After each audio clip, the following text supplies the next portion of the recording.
Bonjour my friends, I'm Frankie and welcome to Club Foodie.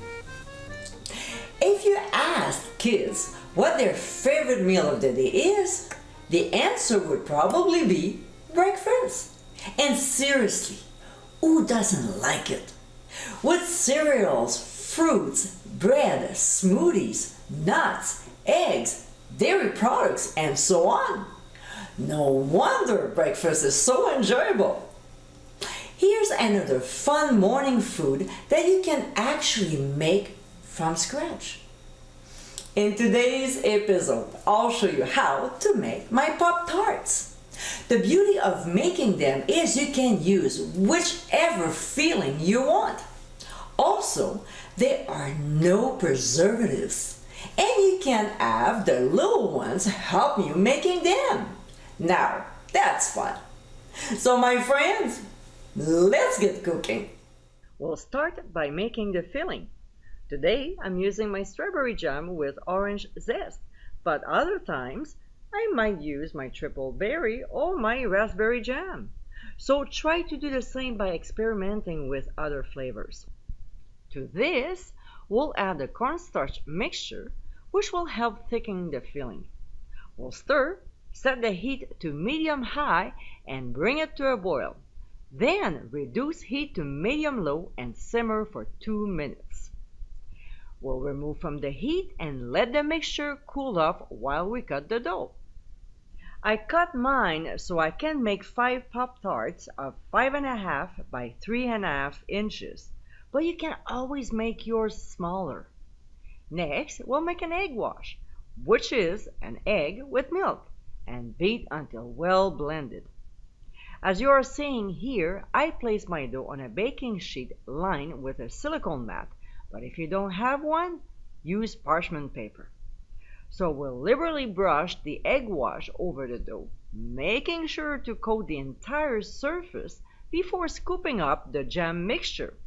Now it's very important that you leave a border around, because when we'll place the top dough over, it will spread out the mixture closer to the edge. Also, another trick to use when you cut the top pieces, make sure to size them slightly bigger, so when they are placed over, they reach the edges of the bottom dough. One more thing I like to do is to roll the edges together, preventing the filling from escaping when cooking. We'll use the tines of a fork to trim the edges of the Pop-Tarts so they look prettier. And we'll also brush the top with the remaining egg wash. Another step that will help prevent the filling from oozing out is to poke some holes in the top to let the steam escape. Now we're ready. So we'll transfer them to a 350-degree preheated oven and cook for 25 to 30 minutes or until the crust turns light golden brown. We'll remove from the heat and let them cool off completely.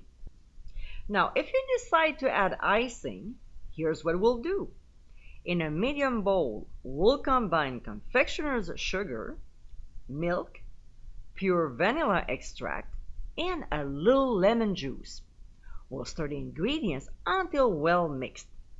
Now that our Pop-Tarts are at room temperature, we'll spoon the icing mixture on top, spreading it with the back of the spoon. And for the finishing touch, especially if you have little ones around, add some colorful sprinkles. And my friends, this is our homemade Pop-Tarts. Now with this recipe, you can make these fun and delicious pastries at home. I normally use my foolproof pie dough, but in this video, I thought I used pre-made instead, and it worked out pretty well. I hope you give it a try soon, and be sure to visit clubfoodie.com for ingredient amounts and more info. Until next time, my friends, bon appétit!